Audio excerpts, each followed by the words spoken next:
Welcome to the episode 9 of No Name series. तो देखो, iPhones में आप एक्सटर्नली एप्स तो इंस्टॉल कर नहीं सकते, जैसे एंड्रॉइड में एपीके इंस्टॉल हो जाती है, आईफोन्स में ऐसा कुछ नहीं होता। लेकिन यूरोपियन यूनियन को हर जगह टांग अड़ाने की आदत है, तो एप्पल को उन्होंने कहा कि इस फीचर को अनेबल करो और टिम कुक ने क्लियरली मना कर दिया। तो हम इसके पीछे की थोड़ी स्टोरी समझेंगे। इसके बाद हम इलॉन और ट्विटर के ब्रोमैंस को समझेंगे कि बोर्ड मेंबर्स को आखिर इलॉन मस्क से इतनी दिक्कत क्या है, और ये पॉइजन पिल स्ट्रेटजी क्या होती है, और मस्क का क्या फायदा है इसमें, एटसेट्रा एटसेट्रा। उसके बाद हम सेल्फ सर्विस रिपेयर प्रोग्राम का थोड़ा सा कड़वा सच देखेंगे, बिकॉज कंपनीज चाहती तो है कि आप अपना फोन रिपेयर करें, लेकिन वो आपसे 4 गुना पैसा भी लेना चाहती है। एंड द लास्ट स्टोरी कि आप जो वीपीएन यूज कर रहे हो वो आपकी ही थाली में छेद कर रहा है। वीपीएन का वैसे तो काम होता है आपके डेटा को प्रोटेक्ट करना, लेकिन कुछ वीपीएन सर्विस प्रोवाइडर इस टास्क से थोड़े डिस्ट्रैक्ट हो रखे हैं। तो इन सारी स्टोरीज को कवर करेंगे, बट फिलहाल मिस्टर कुक और ईयू के बीच में डिबेट देखते हैं। तो जैसे हम एंड्रॉइड में कहीं से भी एप्स को इंस्टॉल कर सकते हैं, लाइक आप एपीके डाउनलोड करो और आपका काम हो गया, आप उसको यूज कर सकते हो।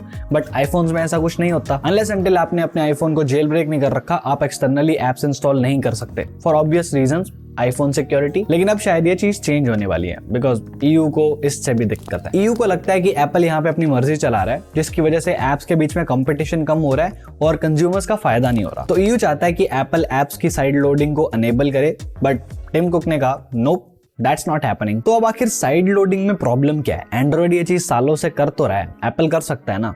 थोड़ा रूट कॉज को समझते हैं। देखो, जब भी हम एक ऐप इंस्टॉल करते हैं तो उस ऐप को आपके फोन में चलने के लिए कुछ सर्टेन रूल्स फॉलो करने पड़ते हैं। फर्क नहीं पड़ता कि आपने उस ऐप को साइड लोड करा है या स्टोर से डाउनलोड करा है, ऑपरेटिंग सिस्टम के कुछ सर्टेन रूल्स होते हैं जो सबको फॉलो करने ही पड़ेंगे। तो अनलेस अनटिल आपने अपने फोन को रूट या जेल ब्रेक नहीं कर रखा, ऑपरेटिंग सिस्टम को पता है कि एप्स के थ्रू कैसे काम करवाना है। और एंड्रॉइड में जो इन रूल्स को फॉलो नहीं करता, प्ले प्रोटेक्ट उसको डिटेक्ट करके डिलीट कर देता है। तो अब अगर एप्पल इस चीज को अनेबल करता है तो उसको भी ऐसा कुछ ही मैकेनिज्म बनाना पड़ेगा। पर ये तो हुए ऑपरेटिंग सिस्टम्स के रूल। कुछ रूल्स प्ले स्टोर और ऐप स्टोर के भी होते हैं, जिनको जनरली डेवलपर एग्रीमेंट्स बोला जाता है। जैसे कि अगर आपको एक ऐप पब्लिश करनी है तो आपको प्राइवेसी पॉलिसी बनानी पड़ेगी और आपको ये बताना पड़ेगा कि आप यूजर का कौन सा डेटा लोगे, उसको कैसे यूज करोगे। तो अब एंड्रॉइड और iOS खुद ये रूल्स नहीं बना सकते, बिकॉज हर ऐप का फंक्शन करने का तरीका अलग होता है। किसी को कॉन्टेक्स्ट की इंफॉर्मेशन चाहिए होती है तो किसी को लोकेशन इंफॉर्मेशन चाहिए होती है। तो इन स्टोर्स की तरफ से कोई हार्ड एंड फास्ट रूल नहीं बन सकता कि आपको ये फॉलो करना ही पड़ेगा। तो अब अगर एक ऐप स्टोर पे नहीं है तो डेवलपर आपको कुछ भी बोल सकता है, उसको सच बताने की जरूरत क्या है। कोई भी ऐप आपको कह सकती है कि मैं बैकग्राउंड में डेटा कलेक्ट नहीं करती, लेकिन हो सकता है वो सारा डेटा कलेक्ट कर रहे हो। तो ये रिस्क आता है साइड लोडिंग से। तो इन सारे कंबाइंड रीजंस की वजह से आईफोन ने कभी भी साइड लोडिंग को अनेबल ही नहीं करा, और जहां तक मेरे को लगता है टिम कुक आगे भी नहीं करेंगे, वो कोई ना कोई रास्ता तो निकाल ही लेंगे। But now moving on to the second story, Elon and Twitter. Now everybody knows Elon wants to buy Twitter. लेकिन ट्विटर बोर्ड को ये चीज कुछ खास पसंद नहीं आ रही, क्योंकि इलॉन मस्क कह रहे हैं कि अगर प्लेटफॉर्म मेरा हुआ तो मैं किसी भी बोर्ड मेंबर को एक सिक्का नहीं देने वाला। He literally said this. और अभी इस टाइम पे सारे बोर्ड मेंबर्स मिला के सबको $3 मिलियन मिलते हैं, तो $3 मिलियन सेव हो जाएंगे सीधे सीधे। देखो, फिलहाल इलॉन मस्क ट्विटर के सबसे बड़े शेयर होल्डर हैं, उनके पास 9.1% शेयर है कंपनी का। तो अब उन्होंने ट्विटर से कहा कि मुझे तो 100% शेयर चाहिए। अब ट्विटर खुद को बेचना चाहे या ना चाहे, इलॉन का तो मन बन गया। तो इस चीज को कहा जाता है होस्टाइल टेक ओवर, यानी कि जोर जबरदस्ती करना। तो अब इस होस्टाइल टेक ओवर के जवाब में ट्विटर ने भेजा एक पॉइजन पिल। अब ये समझना बहुत इंपॉर्टेंट है कि आखिर पॉइजन पिल होता क्या है। फॉर एग्जाम्पल, ट्विटर के पास 100 शेयर्स हैं, तो अभी मस्क के पास कितने, 9.1 शेयर्स हैं। तो अब अगर मस्क 5.9 शेयर्स और खरीद लेते हैं तो उनके पास ट्विटर के 15 शेयर्स आ जाएंगे। तो अब इसके जवाब में ट्विटर 25 शेयर्स और रिलीज कर देता है, जिनको मस्क के अलावा बाकी सारे बोर्ड मेंबर्स खरीद सकते हैं। तो अब इलॉन के पास 125 में से 15 शेयर्स रह जाएंगे। तो अब अगर परसेंटेज के हिसाब से देखेंगे तो 125 का 12% होता है। मतलब अब मस्क का स्टेक 15% से कम होके 12% रह गया। अब अगर मस्क को फिर से 15% पे जाना है तो उनको और पैसे डालने पड़ेंगे, और जैसे ही वो 15 पे जाएंगे, क्या पता ट्विटर फिर से पॉइजन पिल रिलीज कर दे। और ये सब ट्विटर इसलिए कर रहा है ताकि उनको थोड़ा टाइम मिल सके, वो इलॉन के ऑफर को थोड़ा देख सके, समझ सके, और अगर उनको एक काउंटर ऑफर देना हो या फिर इस ऑफर को मना करना हो तो वो प्रॉपर कैलकुलेशन के साथ कर सके। अब अचानक से इलॉन को ट्विटर क्यों खरीदना है? अब वैसे तो इसके बहुत सारे रीजंस हैं, but the major one is कि वो इस प्लेटफॉर्म को फ्री स्पीच बनाना चाहते हैं। अब देखो, ट्विटर एक प्लेटफॉर्म है जिस पे लोग डिस्कशन कर सकते हैं, बट लीगल रीजंस की वजह से कुछ रूल्स तो होने जरूरी हैं। तो अब मस्क इस चीज को चेंज नहीं कर सकते, बिकॉज अगर एक पब्लिक प्लेटफॉर्म पे आप कुछ भी अनाप शनाप बोलते हो तो उसके कॉन्सिक्वेंसेस तो होते ही हैं। और मुझे सच में नहीं पता कि आखिर कितने लोग हैं जिनको ट्विटर पे फ्रीडम ऑफ स्पीच से फर्क पड़ता है। या तो शायद मुझे अकेले को ही ऐसा लगता है, या फिर शायद इस चीज का इंडिया में इतना सिग्निफिकेंस नहीं है, इसलिए रियलाइज नहीं होता। अनलेस अनटिल आप ट्विटर पे जाके किसी को गालियां नहीं दे रहे तो मेरे को नहीं लगता कोई खास दिक्कत होती होगी। पर मस्क के दिमाग में बहुत कुछ होगा। ये फ्री स्पीच तो चलो लोगों को देने के लिए एक रीजन है, हाँ ये हो सकता है, ये झूठ नहीं है, बट मस्क के पास कुछ पर्सनल बेनिफिट के लिए भी होगा, क्योंकि उनका ट्विटर ही तो है जो टेस्ला की मार्केटिंग करता है। टेस्ला का मार्केटिंग बजट तो है ही नहीं, क्योंकि सारा काम तो इलॉन के ट्वीट्स ही कर देते हैं। इलॉन ने तो ये भी कहा है कि अगर ट्विटर ने इस ऑफर को रिजेक्ट कर दिया तो मेरे पास प्लान बी भी है। Very nice. पर चलो, this was my perspective on this ब्रोमैन सिचुएशन।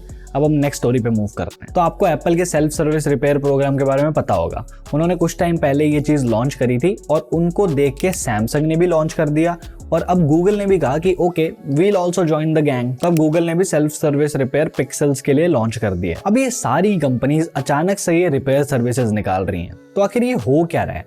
क्या सबके सब राइट टू रिपेयर मूवमेंट की तरफ जा रहे हैं? थोड़ा सा ब्रेक डाउन करने की कोशिश करते हैं, आपको सब समझ आ जाएगा। तो देखो, जो S22 सीरीज की बैटरीज हैं वो उसकी डिस्प्ले के साथ चिपकी होती है। ऑल्दो इसमें कोई नई बात नहीं है, लेकिन ऑलमोस्ट सारे मैन्युफैक्चरर एक पुल टैब लगा के देते हैं जिससे कि आप अलग कर सकते हो बैटरी को। तो अब अगर ये पुल टैब्स नहीं लगे होते तो बैटरी को अलग करने के लिए बहुत सारा आइसोप्रोपाइल अल्कोहल यूज करना पड़ता है। इससे कुछ नहीं होता, इससे जो ग्लू है वो सॉफ्ट हो जाता है और हम बैटरी को इजीली फिर रिमूव कर पाते हैं। तो इस सारे मैकेनिज्म की वजह से रिपेयर प्रोसेस जो है वो थोड़ा सा डेंजरस हो जाता है। पर गेम ये है कि अगर आपके S22 सीरीज की बैटरी समहाउ खराब हो जाती है तो सैमसंग रिप्लेसमेंट बैटरीज तो बेचता है, लेकिन वो डिस्प्ले के साथ चिपका के बेचता है। यानी कि अगर आपकी डिस्प्ले सही भी चल रही है, बिल्कुल ठीक है वो, तो भी आपको रिप्लेस करवानी पड़ेगी। और इससे एट द एंड क्या हो रहा है, ई वेस्ट बढ़ेगा।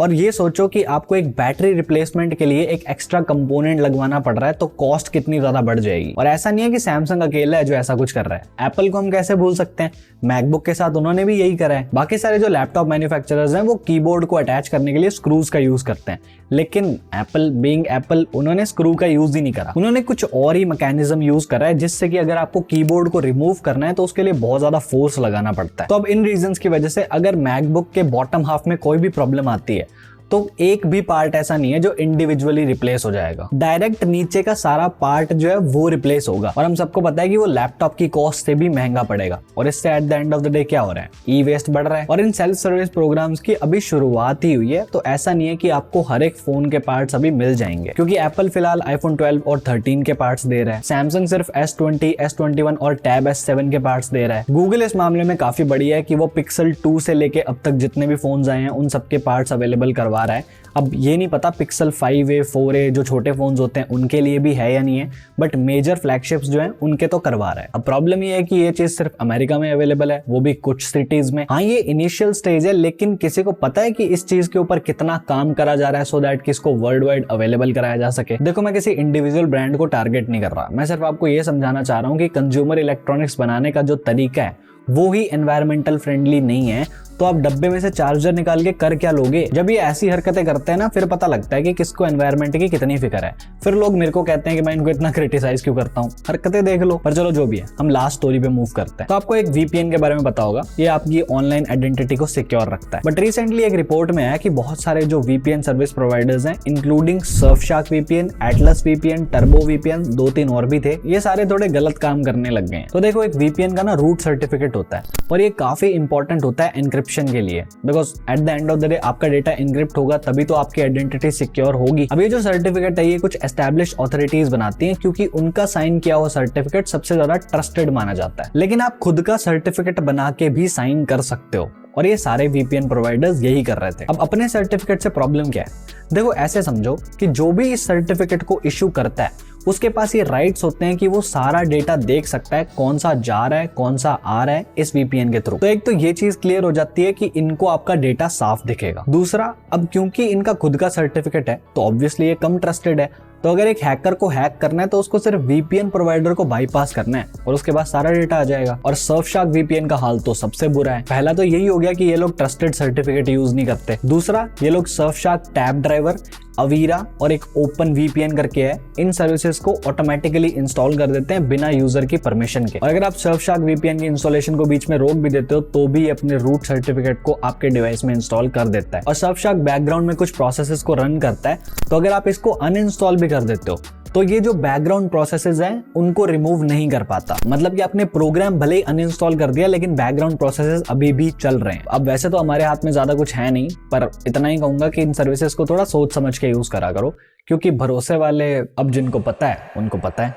तो टेक कंपनीज आपके फोन से डेटा कैसे लेती हैं, उसका क्या करती हैं, किसको बेचती हैं, वो सब आपको इस वीडियो में मिलेगा। और नथिंग फोन 1 की हाइप स्टोरी अगर आपको जाननी है तो आपको यहाँ पे मिलेगी। Hopefully you enjoyed the 9th episode of No Name series, but for now this is it from my side.